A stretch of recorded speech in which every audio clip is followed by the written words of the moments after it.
Friends, गर्मी के मौसम में पौधों को सूखने से बचाने के लिए और जड़ों में किसी तरह के यदि कीड़े लग गए हैं या फंगस का अटैक हो गया है या प्लांट ख़राब हो रहा है और साथ ही पत्ते पीले पड़ रहे हैं, फूल नहीं आ रहे हैं, तो इन सब के लिए बहुत ही अच्छी चीज़ मैं आज बताने वाली हूँ, वो है फिटकरी। इसका नाम तो आपने सभी ने सुना होगा और जाना भी होगा कि इसका यूज़ प्लांट में करते हैं। लेकिन फ्रेंड्स, प्रॉब्लम ये है कि यदि आपको इसके डोज़ के बारे में सही तरीके से पता नहीं है और उसको प्लांट में देने का सही तरीका नहीं पता है, तो ये नुकसान भी कर सकती है और आपका प्लांट सूख भी सकता है, ख़राब हो सकता है।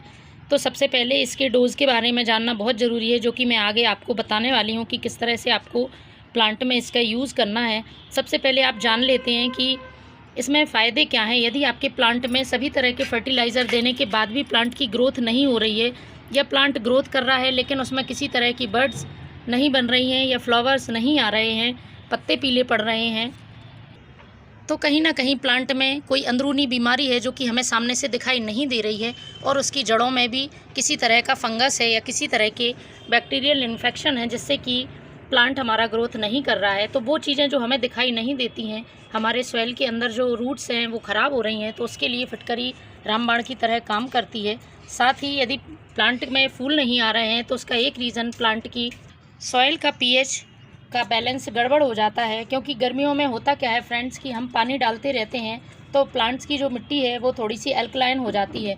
तो उसको एल्कलाइन मिट्टी को एसिडिक बनाने के लिए फिटकरी बहुत ही अच्छा काम करती है, क्योंकि जब तक हमारी जो सॉइल है वो एसिडिक नहीं होगी, प्लांट में फूल नहीं आएंगे, फल नहीं आएंगे। तो ये हमारी मिट्टी को पीएच को संतुलित करने के लिए बहुत अच्छा काम करती है। तो आइए फ्रेंड्स, जान लेते हैं इसे देने का तरीका। ये मैंने 5 लीटर पानी लिया है। आप भी इस तरह से 5 लीटर जितना आपके प्लांट के लिए ज़रूरी है उस हिसाब से पानी ले लें।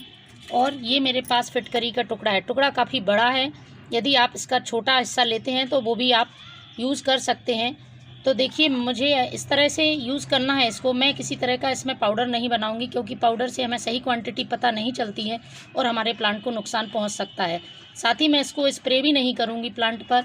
स्प्रे करने से भी यदि आपने क्वांटिटी का सही ध्यान नहीं रखा तो उसकी जो लीफ है वो बर्न हो सकती हैं, क्योंकि कहीं कहीं लोग कहते हैं कि इसको स्प्रे कर दें या फिर आप पाउडर बनाकर डाल दें।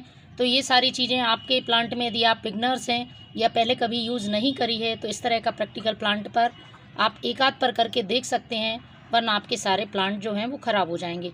लेकिन मैं जिस तरीके से अपने प्लांट पे पहले से ही डालती आ रही हूँ, इससे किसी तरह का मेरे प्लांट को नुकसान नहीं हुआ है, तो मैं आपको बताने वाली हूँ। इसको आपको 1 2 3 4 5, मैंने इसको 5 बार घुमा दिया है।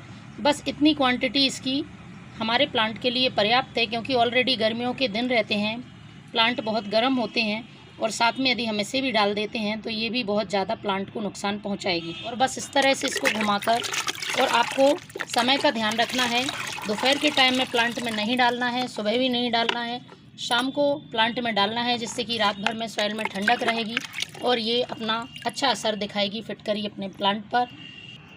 एक प्लांट पर डाल के दिखा देती हूँ, क्योंकि अभी धूप है। ये देखिए, आप रोज़ के प्लांट में इस तरह से डाल सकते हैं, गुड़हल, अपराजिता, किसी भी प्लांट में यूज़ कर सकते हैं और बहुत ही अच्छी तरह से ये काम करती है हमारे प्लांट्स पर। तो इस तरह से आप फिटकरी का उपयोग करेंगे तो आपके प्लांट बहुत ही हेल्दी रहेंगे। Thank you.